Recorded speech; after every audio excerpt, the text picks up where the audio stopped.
तम नैनों की ताराएं सब चल रहे मुंद रही किरण दल में है, अब चल रहा है सुखद यह मलयवाद, अब जागो जीवन के प्रभात, अब जागो जीवन के प्रभात। हेलो दोस्तों, प्यारे विद्यार्थियों, स्वागत है आपका आर्ट्स विद्याकुल के इस ऑनलाइन प्लेटफॉर्म पर। बिहार का, भारत का सबसे नंबर 1 प्लेटफॉर्म। मैं विशाल विक्रम सिंह आपको अर्थशास्त्र विषय के जानकारी देने के लिए, पढ़ाने के लिए उपस्थित हूं।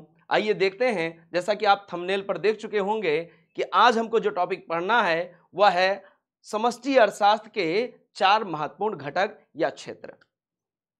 आइए स्टार्ट करते हैं इस बात को।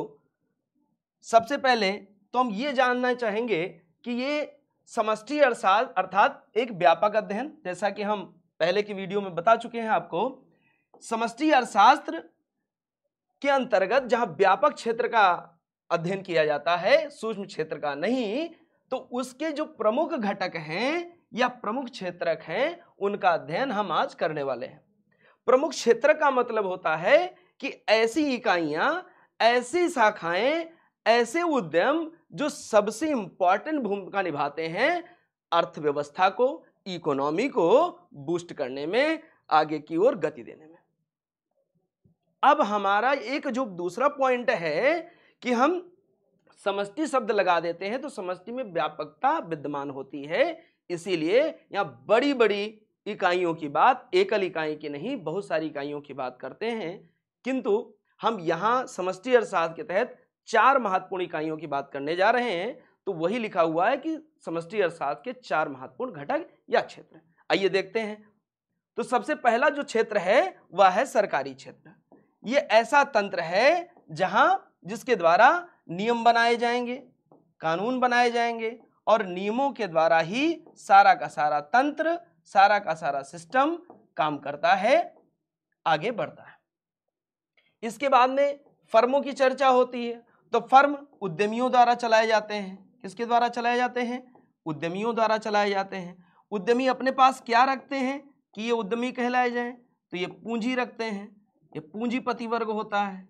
ठीक है, इनके द्वारा उत्पादन के कार्य अर्थात आर्थिक जितनी भी क्रियाएं होती हैं वो संपन्न होती हैं। पारिवारिक क्षेत्र में, तो पारिवारिक क्षेत्र में भाई जो कर अदा करता है, जो टैक्स पेयर है, जो मजदूरी करता है वह भी है, और जो एक श्रमिक मजदूरी के रूप के साथ साथ जो गवर्नमेंट जॉब में है और वेतन प्राप्त करता है, तो यह भी हो गया। जो कर अदा करे वह भी, जो मजदूरी या पारिश्रमिक प्राप्त करे वह भी, और इसके साथ जो वेतन प्राप्त करे वह भी पारिवारिक क्षेत्र का एक पॉइंट होता है, घटक होता है। बाह्य क्षेत्र में आप 3 प्रकार से देख सकते हैं। जो इंटरनेशनल ट्रेड की बात करें, खुली अर्थव्यवस्था की बात करें, यह ऐसा क्षेत्र होता है जिसमें हम आयात की बात करते हैं, आयात को देखते हैं, निर्यात की भी बात करते हैं दोस्तों, निर्यात को भी देखते हैं, इंपोर्ट एंड एक्सपोर्ट, भारत किसे आयात करेगा, किसे निर्यात करेगा, अगर इंडियन इकोनॉमी की बात करें, और विदेशी पूंजी की बात कर सकते हैं हम लोग, विदेशी पूंजी की बात करेंगे। और विदेशी पूंजी में हम ये देखना चाहेंगे कि आखिर ये क्या चीजें हैं, किस प्रकार से हैं। तो अगर हमने बात की ये 4 घटक, 4 क्षेत्र कौन कौन से हैं, तो ये इस प्रकार से हम लोग लेकर के जाने वाले हैं, समझने वाले हैं। सरकारी क्षेत्र, फर्म, पारिवारिक क्षेत्र और बाह्य क्षेत्र, इतनी बात क्लियर है। अब हम लोग आगे बढ़ेंगे और देखेंगे एक एक क्षेत्र को विस्तार से समझेंगे, सविस्तार वर्णन होगा इस क्लास में। आइए देखते हैं। सबसे पहले अगर हम सरकारी क्षेत्र जो सबसे महत्वपूर्ण क्षेत्र है इसकी चर्चा करें, इसकी चर्चा करने के क्रम में हम लोग ये देखते हैं कि यहां चाहे सरकार शब्द का यूज किया जाए और चाहे राज्य क्षेत्र का यूज किया जाए, पढ़ने के क्रम में हम सरकार कह देते हैं। पॉलिटिक्स में या सिविक्स में जब राजनीति विज्ञान का अध्ययन करते हैं तो हम ऐसा राज्य कह सकते हैं, राज्य के संदर्भ में भी देखते हैं, यहां सरकारों को भी हम देख सकते हैं, कह सकते हैं, दोनों बातें एक जैसी। तो ये एक ऐसी संस्था है, इंस्टीट्यूशन है जो विकसित एवं विकासशील दोनों प्रकार के देशों में, ध्यान रखिएगा, डेवलप्ड एंड डेवलपिंग कंट्रीज में, दोनों में ये व्यवस्था पाई जाती है, अर्थात सरकारी क्षेत्र या स्टेट नाम का कोई चीज होता है, दोनों प्रकार के देशों में होता है। ठीक है, और अपनी महत्वपूर्ण भूमिका ये रखते हैं विकसित और विकासशील दोनों प्रकार की अर्थव्यवस्थाओं में। इसके द्वारा सेवा क्षेत्र मीन्स वो सर्विस सेक्टर जहां पे हेल्थ की बात की जाएगी, जहां पर हेल्थ की बात की जाएगी, सुरक्षा के लिए पुलिस की बात की जाएगी, शिक्षा क्षेत्र की बात की जाएगी या बाजार मार्केट की बात की जाएगी।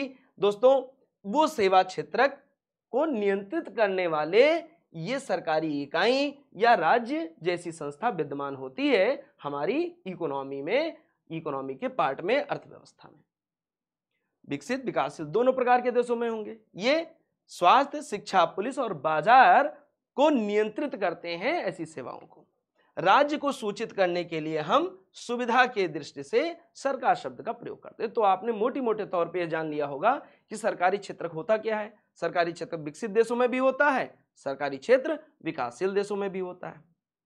करते क्या है, तो ये जो तंत्र होता है काम करता है, उनके लिए नियम कानून बनाते हैं कि वैसे काम कैसे करेंगे, उनको फंडिंग की बात करते हैं, उन्हें कहाँ कमी रह गई। तो सरकारी उपक्रम को बूस्ट करने का जो काम करते हैं उनको नियंत्रित करते हैं सबसे पहले हमारी सरकारी इकाइयां, सरकारी तंत्र। आप यहां देख सकते हैं, ठीक है, हमारी इंडियन कॉन्स्टिट्यूशन ने सारी चीज बताई हैं। एक तो काम बनाएगा, काम की बात करेगा कि किस तरीके से लॉ होगा, एग्जीक्यूट करेगा उसे, लेजिस्लेट, एग्जीक्यूट, और फिर अगर कोई प्रॉब्लम आती है तो जुडिशियल पावर भी होती है, न्यायपालिका भी होती है कि क्या प्रॉब्लम हुई उसको, जैसे उपभोक्ता फोरम की बात करेंगे, उपभोक्ताओं के साथ अगर कोई छेड़खानी होती है, दिक्कत होती है, तो उस तरीके से वो वहां पे जा सकते हैं, किसी फर्म को डांट भी लगा सकती है। इसे इस रूप में देखते हैं। यहाँ आप स्वास्थ्य की बात कर रहे हैं, स्वास्थ्य सुविधा भी हो गई या पुलिस की बात हो गई, बाजार की बात हो गई, शिक्षा क्षेत्र की बात हो गई। इस रूप में हम देखते हैं कि सरकारी क्षेत्र काम करता है। फिर अब हम देखेंगे कि राज्य की भूमिका और किस रूप में हम देख सकते हैं। तो विनिर्माण का कार्य करता है ये राज्य, विनिर्माण क्षेत्र का। विनिर्माण का मतलब क्या हो गया भाई, कि विनिर्माण में अगर कोई कच्चा माल है तो वो तैयार माल के रूप में कैसे होगा, कच्चा माल तैयार वस्तु कैसे बन जाएगी, और इसके लिए प्रोसेसिंग की बात होती है। तो विनिर्माण क्षेत्र वो औद्योगिक इकाइयां हैं, उद्योग जगत की बात होती है, जहां पे इसकी प्रोसेसिंग होती है, कच्चे माल को हम तैयार माल के रूप में देखते हैं। कपास हो गया, कपास प्राथमिक क्षेत्र से निकलता है, कपास प्राथमिक क्षेत्र से निकलता है। तो यहाँ कच्ची वस्तु हो गई या कच्चा माल हो गया, रॉ मटेरियल हो गया, कच्चा माल की हम बात कर लेते हैं। और यह विनिर्माण क्षेत्र में जब जाता है तो तैयार वस्तु के रूप में विद द हेल्प ऑफ किसकी सहायता से, तो पूंजी, कैपिटल हो गई, और पूंजी और तकनीकी की सहायता से ये आगे बढ़ती है और ये नए रूप को प्राप्त करती है, ठीक है, वस्तुएं बनती हैं। फिर इसके बाद में हम बात करें अगर राज्य या सरकार की भूमिका, तो ये सेवा क्षेत्र में भी होता है। सेवा क्षेत्रों की बात अभी आपने देख ली। सेवा में स्वास्थ्य होगा, लॉ एंड ऑर्डर को मेंटेन करने के लिए पुलिसिंग की व्यवस्था होगी, जहां वस्तुएं बनने के बाद में बिकती हैं, उपभोक्ताओं के लिए तैयार होती हैं, रखी जाती हैं, उसे हम मार्केट कहते हैं, बाजार होती हैं। तो ये सेवा क्षेत्रों में भी शिक्षा हो गया, मैं टीचर हूं, आपको शिक्षा दे रहा हूं, तो ऐसे कंडीशन सेवा क्षेत्र में आ जाते हैं। इनकी भी राज्य यहाँ पे भी भूमिका अदा करता है, इनके भी लॉ बनाता है। स्वयं कानूनों का निर्माण करने वाला होता है हमारा राज्य, स्वयं कानूनों का निर्माण करने वाला होता है हमारा राज्य।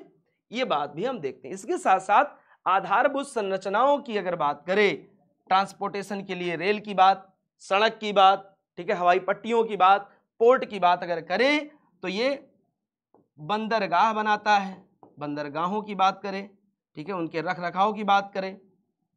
अगर यह एयरपोर्ट बनाता है तो एयरपोर्ट की बात करें। फिर अगर इसके बाद में हम रेल की बात करें, रेलवे की बात करें, तो यह भी इंफ्रा में ही आएगा, आधारभूत संरचनाएं। सड़कों की बात करें तो यह भी हमारे आधारभूत संरचनाओं, तो इनके निर्माण के लिए भी कहीं ना कहीं राज्य जिम्मेदार है, सरकार जिम्मेदार होती है। जब बजट बनाया जाता है तो इनको विशेष रूप से तवज्जो दिया जाता है, इनके लिए विशेष बजट का आवंटन किया जाता है। इस प्रकार से हम पहले ही पॉइंट पे सबसे बड़ा क्षेत्र जो है राज्य कहें या सरकारी क्षेत्र की भूमिका कहें, इस रूप में हम देख सकते हैं। आगे बढ़ते हैं दूसरे पॉइंट की तरफ और देखेंगे डियर किस तरीके से हमारे पास फर्म होता है। ये फर्म क्या है, ठीक है। तो फर्म में सीधे सीधे बात बताएगी, ये पार्टनरशिप, भागीदारी या साझेदारी के रूप में व्यावसायिक संगठन, बहुत ध्यान रखिएगा, व्यावसायिक संगठन व्यक्तियों का पारस्परिक संबंध है, एक हो या बहुत सारे व्यक्ति हो, एक व्यक्ति हो मित्रों या बहुत सारे व्यक्तियों का समूह हो, उनके द्वारा, उनके पारस्परिक संबंधों के द्वारा अगर चीजें आगे बढ़ती हैं तो इसे हम फर्म कहते हैं। ये व्यावसायिक उद्यम का गठन करते हैं एक या अधिक व्यक्ति अपने पारस्परिक संबंध के द्वारा। और किस लिए? सबसे इंपॉर्टेंट बात तो यहां रही गई, सबसे इंपॉर्टेंट बात है लाभ कमाने के, लाभ अर्जन के लिए ये फर्म काम करते हैं, पूंजी का निवेश करते हैं लाभ के लिए। और लाभ के लिए ही ये आपसी संबंध या पारस्परिक संबंध जो आप देख रहे हैं, पारस्परिक संबंध इनका किसके लिए होता है? लाभ के लिए होता है। अधिक से अधिक पूंजी का निवेश, अधिक से अधिक पूंजी का निवेश जब किसी आर्थिक उपक्रम को करने के लिए, और आर्थिक उपक्रम इसलिए क्योंकि लाभ कमाना उद्देश्य है, तो इसके लिए जब होता है तो इसे हम फर्म कहते हैं। और ये उद्यमियों का एक तंत्र है, वे व्यक्ति जो एक साथ मिलकर व्यवसाय करते हैं उन्हें व्यक्तिगत रूप से साझेदारी, पार्टनरशिप या फिर सामूहिक रूप से, अगर व्यक्तिगत है तो साझेदारी और अगर सामूहिक रूप है बच्चों तो ये है फर्म कहलाता है। इसका मतलब फर्म की डेफिनेशन अब आपको पता चल गई होगी कि फर्म होता क्या है, ठीक है। साझेदारी क्या है? तो एकल है, और फर्म क्या है? तो बहुत सारे लोग मिलकर के उद्यमी पारस्परिक संबंधों के द्वारा जब इसका निर्माण करते हो तो उसे हम फर्म कहते हैं। ये बात क्लियर होनी चाहिए। इधर क्या दिखाई गई? तो ये टॉप 10 कंपनियां हैं जो फॉर्च्यून में है, ठीक है। चाहे रिलायंस की बात हम करें, चाहे इंडियन ऑयल की बात करें, ठीक है, स्टेट बैंक ऑफ इंडिया की बात करें, लार्सन एंड टुब्रो की बात करें, टाटा कंसल्टेंसी की बात करें, टाटा मोटर्स की बात करें, ये सभी वे कंपनियां हैं जिनको हम इस फर्म के रूप में जानते हैं। बहुत सारे आपके देश के, भारत देश के बहुत सारे उपक्रम में इनका बहुत ज्यादा परसेंटेज है। आप ऐसे इसको जान लें कि 5% लोगों के पास उद्यमी तंत्र, वो लोग कौन है? उद्यमी तंत्र हैं। लगभग 60% पूंजी है या धन का संकेंद्रण है। ये देखिए थोड़ा सा ये पूंजीवादी देश का रूप लगेगा, लेकिन ऐसा देखा जा सकता है, समझा जा सकता है। ये फर्म वही है जो आर्थिक क्रियाओं को करते हैं और किसी देश की इकोनॉमी को बूस्ट करते हैं। तो सिंपल भाषा में हम फर्म क्षेत्र क्या है? उत्पादन इकाइयों को हम फर्म कहते हैं। उत्पादन इकाइयों का मतलब हो गया क्या क्या होंगी उसमें? तो उसमें हम सबसे पहले बात करेंगे पूंजी होगी, कैपिटल होगी हमारे पास। बिना पूंजी के हमको भूमि नहीं मिलेगी और बिना पूंजी के हमको ये तकनीकी मिलने वाली नहीं है, टेक्नोलॉजी नहीं मिलेगी। अच्छा भाई, फर्म की भूमिका में ही तो ये आएगा कि जो उद्यमी यहाँ पे है, जो उद्यमी यहाँ पर है डियर, वही उद्यमी या उद्यमियों का संगठन ही तो पूंजी रखेगा। और ये पूंजी अगर रखेगा तो किधर किधर व्यय करेगा? अगर इनके पास कैपिटल है, पूंजी है, तो यही तो निर्णय लेंगे। क्या निर्णय लेंगे? कि हमको पूंजी कहाँ इन्वेस्ट करनी है। तो पूंजी कहाँ इन्वेस्ट करनी है? भूमि में, जहां पे हमको अपना का पूरा तकनीकी पूरा स्ट्रक्चर बिल्ड करना है, बनाना है, रखना है, जहां पे हमारे कपास अगर आएगी तो उससे हमारे सूती वस्त्र बनेंगे, धागा के बाद, धागा निर्माण के बाद ऊनी वस्त्र, ऊन अगर आएगा तो उससे पहले धागा बनेगा, फिर कपड़ा बनेगा। तो इस तरीके से ऊनी वस्त्र। अगर गन्ना आएगा तो गन्ने से बड़ी सी चीनी मिल लगी हुई, तो चीनी मिल में वो प्रोसेसिंग के बाद चीनी बन जाएगी। इसी तरीके से बहुत सारी प्रक्रियाएं हैं। तो सबसे पहले भूमि की जरूरत होती है, भूमि की आवश्यकता होती है। इसके बाद तकनीकी तंत्र की बात की जाती है डियर, कि तकनीकी चाहिए। तकनीकी क्या है? सबसे बड़ी बड़ी मशीनें, और इन बड़ी मशीनों के द्वारा ही आगे के कार्य संपन्न होते हैं, जहां मानव श्रम की भी आवश्यकता होती है। धीरे धीरे नई टेक्नोलॉजी आ रही है, जहां रोबोटिक्स मानव का स्थान लेने की कंडीशन में धीरे धीरे टेक्नोलॉजी बढ़ रही है। किंतु ऐसा बहुत विकराल स्थिति होगी जब मानव श्रम कम हो जाएगा। ध्यान रखिएगा, आज भी वैसे लोग हैं जो श्रम पर ही जीवित है। आगे देखते हैं, ये टेक्नोलॉजी भी उद्यमी अपने पूंजी का इन्वेस्टमेंट टेक्नोलॉजी के उसमें करते हैं। यही फर्म, यही उद्यमी, यही पूंजीपति वर्ग जो फर्म के रूप में आपको दिखाई देता है, ये श्रमिकों से अपना लेबर वाला काम भी लेता है। यहां पर भी पारिश्रमिक इनको दिया जाता है और इस प्रकार से यहां भी पूंजी का निवेश होता है किसी फर्म के द्वारा।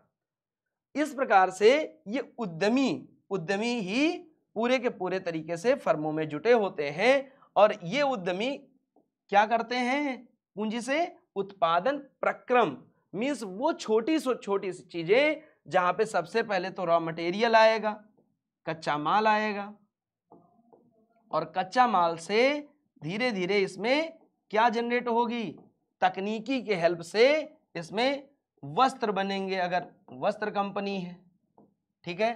कंप्यूटिंग अगर इंजीनियरिंग की बात है तो उधर रसायन की बात है, तो उधर डेयरी फार्मिंग की बात है तो भी। तो ये जितनी भी चीजें होती हैं, दूध अगर निकला और दूध से मक्खन, घी इत्यादि पनीर बनाने हैं, तो ये प्रोसेसिंग उत्पादन प्रक्रम और उसमें लगने वाली तकनीकी से ही संभव हो सकता है। और इन सब को लगाने और जुटाने का काम करता है हमारा फर्म का तंत्र या उद्यमियों का तंत्र। महत्वपूर्ण भूमिका जहां निभाती है हमारी पूंजी। इतनी बात क्लियर है, आगे बढ़े हम। अब देखिए कि ये जो तीसरा घटक है वह है पारिवारिक क्षेत्रक। तीसरा घटक अगर हमारा है तो पारिवारिक क्षेत्रक। पारिवारिक क्षेत्रक क्या है, सरकार और फर्म के बाद अगर कोई दूसरा बड़ा क्षेत्रक है, दोनों को मिला करके ध्यान रखिएगा डियर, दोनों को मिला करके सरकार और फर्म के बाद अगर कोई दूसरा क्षेत्रक है बच्चों, तो ये कौन है, ये सबसे बड़ा क्षेत्रक है पारिवारिक क्षेत्रक। ध्यान रखिएगा, सबसे बड़ा क्षेत्रक कौन हो जाएगा, पारिवारिक। लेकिन दूसरा सबसे बड़ा जो एक व्यक्तिगत उपभोक्ता है, जैसे हम लोग व्यक्तिगत उपभोक्ता तो ही हैं, तो आएंगे पारिवारिक क्षेत्र में। कई व्यक्तियों का समूह है, मीन्स हमारा पूरा का पूरा परिवार, तभी तो परिवार कहा गया।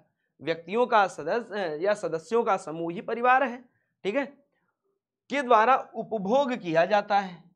एकल उपभोक्ता भी हमने कहा, व्यक्तिगत उपभोक्ता या व्यक्तियों के समूह द्वारा अगर उपभोग से संबंधित निर्णय लिए जाते हैं संयुक्त रूप से, भाई उपभोग संबंधी हम क्या खाएंगे, क्या पहनेंगे, मेन जो मौलिक आवश्यकताएं हैं, रोटी, कपड़ा और मकान, और उसके तहत हम उपभोग की आवश्यकताओं के निर्णय लें, तो ये परिवार और क्या करता है, एक तो निर्णय लेता कि हम क्या उपभोग करेंगे, ये परिवार बचत भी करता है, बचत भी करते हैं और टैक्स भी पेयर है। मीन्स ये परिवार कितने कार्य कर रहा है, तो उपभोग क्या करेगा इसका निर्णय भी पारिवारिक सदस्य लेते हैं, व्यक्तियों का समूह लेता है।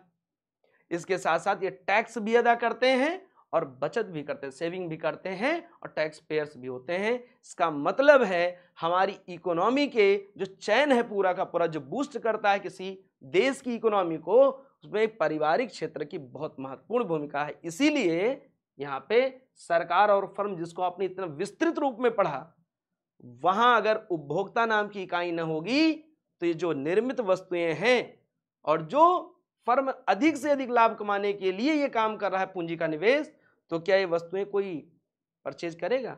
जब वही नहीं होगा, परचेजिंग पावर ही नहीं होगी, परचेजिंग करने वाला व्यक्ति नहीं होगा, तो ये बाजार धरे के धरे रह जाएंगे। इसलिए सबसे बड़ी भूमिका पारिवारिक क्षेत्र की है और धीरे धीरे जनसंख्या बढ़ती जा रही है भारत की। चाइना अभी तक था, तो इसका मतलब सबसे बड़ा अगर भारत में कोई क्षेत्र बन रहा है बाजार में या उपभोक्ता वस्तुओं के लिए, तो वो पारिवारिक क्षेत्र ही है। ये बचत भी करते हैं, ये टैक्स पेयर भी करते हैं और ये उपभोग भी करते हैं वस्तुओं का, ये ध्यान रखना है।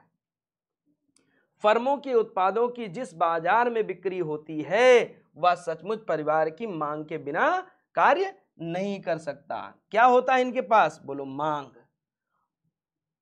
तो पारिवारिक के पास जो परिवार भूमिका निभाता है उसके पास क्या है, मांग है, टैक्स पे करने की क्षमता है, कर आपूर्ति करता है और ये वस्तुओं का उपभोग भी करता है, तभी तो मांग करेगा। वस्तुओं का उपभोग, वस्तुओं का उपभोग भी करता है। बोलो डियर। इस तरीके से भाई अगर फिल्म देखने वाले ही लोग ना रहे तो फिल्म निर्माता क्या करेंगे, वो भी एक फर्म है। क्लियर, आगे बढ़ते हैं। और इस तरीके से हम लोग देख रहे हैं कि परिवार के सदस्य, जैसा कि हमने स्टार्टिंग में ही बताया कि ये फर्म के स्वामी हो सकते हैं, परिवार के सदस्य, भाई वो भी तो किसी माँ का बेटा ही होगा ना जो उद्यमी होगा या उद्यमियों का समूह होगा, तो वो भी परिवार का है हिस्सा। भारत में बहुत सारे परिवार हैं उद्यमी परिवार, तो वो स्वामी हो सकता है। और जो लाभ कमाते हैं, फर्म के स्वामी होंगे तो वो क्या करेंगे, लाभ कमाएंगे। लाभ क्यों कमाएंगे, कैसे, पूंजी का निवेश करके। और पूंजी का निवेश ये कहाँ करेंगे मित्रों, तो पूंजी का निवेश ये उत्पादन इकाइयों में करेंगे, उद्योग जगत में करेंगे, वो कैसा भी उद्योग जगत क्यों ना हो। क्लियर। फिर दूसरा जो पॉइंट है वो सरकारी विभागों में होते हैं। हमने बताया ही है कि सरकारी विभागों में कार्यरत होते हैं। और सरकारी विभागों में अगर होंगे तो किस रूप में होंगे डियर, सरकारी विभागों में वेतन भोगी कर्मचारी के रूप में होंगे, कर्मचारी की भूमिका में रहते हैं ये लोग। वह ऊपर से लेकर के नीचे तक, ए लेवल से लेकर के CD लेवल तक कोई भी अधिकारी हो तो उनको हम सरकारी विभाग के अंतर्गत ही मानेंगे, उनको वेतन मिलता है। तो ये भी हो गए। और एक वर्ग और आता है, वह है श्रमिक वर्ग। श्रम की बात करता है जो श्रमिक वर्ग है, ठीक है, श्रमिक के रूप में कार्यरत होता है। तो ये बात भी हम लोग जान सकते हैं, समझ सकते हैं कि यहाँ श्रम होता है मीन्स, और वो अपने लिए वेज प्राप्त करता है, मजदूरी प्राप्त करता है जो काम करता है। तो इनको जो श्रमिक हैं मजदूरी प्राप्त कर रहे हैं, सरकारी विभाग में हैं वेतन प्राप्त कर रहे हैं, जो फर्मों के स्वामी उद्यमी हैं वो लाभ प्राप्त कर रहे हैं। इस प्रकार से हम पारिवारिक क्षेत्र की व्यापक अवधारणा को और उसकी इंपॉर्टेंस को समझते हैं, देखते हैं किसी इकोनॉमी में। इतनी बात क्लियर है। अब आगे बढ़ते हैं, चौथा क्षेत्रक। और चौथे क्षेत्रक में जैसा कि आप देख पा रहे हैं आयात निर्यात की चर्चा हो रही है डियर। यहाँ आयात निर्यात होता है तो इसे हम बाह्य क्षेत्र की भूमिका में रखते हैं। बाह्य क्षेत्र, विश्व के सारे देश बाह्य व्यापार करते हैं, बिल्कुल सही भाई। बाह्य व्यापार मतलब खुली अर्थव्यवस्था, हम कुछ देंगे जो हमारे यहाँ उत्पादन हो रहा है और कुछ वहां से लेंगे जो हमारे यहाँ नहीं हो रहा है, ठीक है। तो आज भी जो अल्प विकसित की कंडीशन में है देश हैं या विकासशील की कंडीशन में, उन्हें प्राकृतिक संसाधन सबसे ज्यादा हैं, बट उनके पास पूंजी नहीं है, उनके पास पूंजी ना होने की वजह से तकनीकी नहीं है। लेकिन अगर वो कुछ दे सकते हैं तो हम वो अपने यहाँ कुछ चीज मंगा भी सकते हैं। इसी लेन देन की प्रक्रिया को हम बाह्य क्षेत्र के रूप में देखते हैं। तो विश्व के सारे देश बाह्य व्यापार करते हैं और बाह्य व्यापार से बाह्य क्षेत्र का निर्माण होता है, ठीक है। हमारे अध्ययन का यह चौथा महत्वपूर्ण क्षेत्र है। बाह्य क्षेत्र के व्यापार हम 3 रूपों में करते हैं, 3 कंडीशन में करते हैं। जरा देखने का प्रयास करते हैं वो 3 रूप कौन कौन से हैं बाह्य व्यापार के। सबसे पहला अगर पॉइंट है डियर, तो पहला पॉइंट आपका हो जाएगा निर्यात, ठीक है। और निर्यात में एक्सपोर्ट की बात करते हैं कि जब कोई एक देश किसी दूसरे देश को कोई चीज देता है, क्या है, देता है, इसी को निर्यात कहते हैं। दूसरे देश को, ए देश बी देश को कोई चीज जब देता है तो उसे हम निर्यात की कंडीशन में रखते हैं, समझते हैं, ठीक है। जब कोई अपनी घरेलू वस्तु को विश्व के अन्य देशों को बेचता है, ध्यान रखिएगा, बेचता है, तो उसे हम निर्यात कहते हैं। तो ये पहला पॉइंट हो गया। बाह्य व्यापार में सबसे पहली बात क्या है, निर्यात। अब देखते हैं भारत के संदर्भ में, भारत अपने यहां से क्या क्या निर्यात करता है। इंजीनियरिंग वस्तुओं को निर्यात करेगा भाई, पेट्रोलियम की बात करेगा, ठीक है, पेट्रोलियम प्रोडक्ट्स, ध्यान रखिएगा, प्रोडक्ट्स, पेट्रोलियम तो मंगाता है क्रूड ऑयल, ठीक है। ज्वेलरी की बात करेगा, ठीक है, ऑर्गेनिक केमिकल्स की बात करेगा, ठीक है, कॉटन की भी बात करेगा। इस तरीके से हम देखेंगे कि एक्सपोर्ट कितनी चीजें हो रही हैं भारत से, तो ये सारी की सारी चीजें आप देख सकते हैं इस रूप में। फिर आगे देखते हैं, दूसरा है आयात। तो ये पॉइंट हो गया दूसरा पॉइंट, आयात। जब कोई देश दूसरे देश से, जब कोई देश ए देश बी देश से, ए कंट्री बी कंट्री से जब कोई चीज क्या करती है, अपने यहां मंगाती है, ठीक है,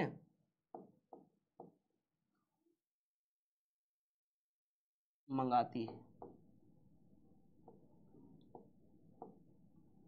और इस मंगाने वाले क्रम को हम किस रूप में देखते हैं, इंपोर्ट के रूप में देखते हैं। बी देश ए देश को या ए देश बी देश से मांगता है, जो मांग करता है उसे हम क्या कहेंगे? आयात कहेंगे, कि आयात कर रहा है। और इस तरीके से जब कोई देश विश्व के अन्य देशों से वस्तुएं खरीदता है या मंगाता है, ठीक है, खरीदने की बात हो, खरीदता है, तो इसे हम आयात कहते हैं, इसे हम आयात कहते हैं। आयात और निर्यात के अलावा भी दूसरी तरह की भी क्रियाएं होती हैं जिसे हम अन्य देशों में किसी भी देश की अर्थव्यवस्था को प्रभावित करते हैं। वो अन्य क्रियाएं क्या हैं, उससे पहले हम देख लें कि भारत किन चीजों का अपने यहां आयात करा। तो आपको देखने को मिलेगा क्या क्या चीजें हैं। तो इलेक्ट्रॉनिक मैकेनिज्म की बात कर रहा है, ठीक है, फ्यूल की बात कर रहा है, क्रूड ऑयल भी आता है, प्लास्टिक आते हैं, ठीक है, ये प्रोडक्ट भी आ रहे हैं, इसमें केमिकल भी आ रहा है। तो इस तरीके से बहुत सारी चीजें हैं। आयरन एंड स्टील भी आ रहा है, शिपिंग के भी गुड्स आ रहे हैं, कंप्यूटिंग की बात कर रहा है, प्लास्टिक भी है। तो ये बहुत सारे इंपोर्ट के आइटम हैं।